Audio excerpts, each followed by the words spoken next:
এখান থেকে দেখা যাচ্ছে ক্লক টাওয়ার, আর ক্লক টাওয়ারের এই যে বাম পাশে এখানে বর্তমানে হচ্ছে এটা একটি লাইব্রেরি, এবং এটাই নাকি হযরত মুহাম্মদ সাল্লাল্লাহু আলাইহি ওয়াসাল্লামের বাড়ির স্থান। অর্থাৎ কথিত আছে বা অনেকে বলেন এটা সত্যতা আছে যে এখানে হযরত মুহাম্মদ সাল্লাল্লাহু আলাইহি ওয়াসাল্লামের বাড়ি ছিল, এবং এখানে পরবর্তীতে করা হয়েছে হচ্ছে লাইব্রেরি।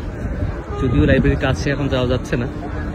আর এই হযরত মুহাম্মদ সাল্লাল্লাহু আলাইহি ওয়াসাল্লামের বাড়ির পাশে যেখানে আছে হচ্ছে লস্ট অ্যান্ড ফাউন্ড, অর্থাৎ যদি আপনার কিছু হারিয়ে যায় তাহলে এখানে খুঁজে দেখতে পারেন, যদি পান এখান থেকে পেতে পারেন।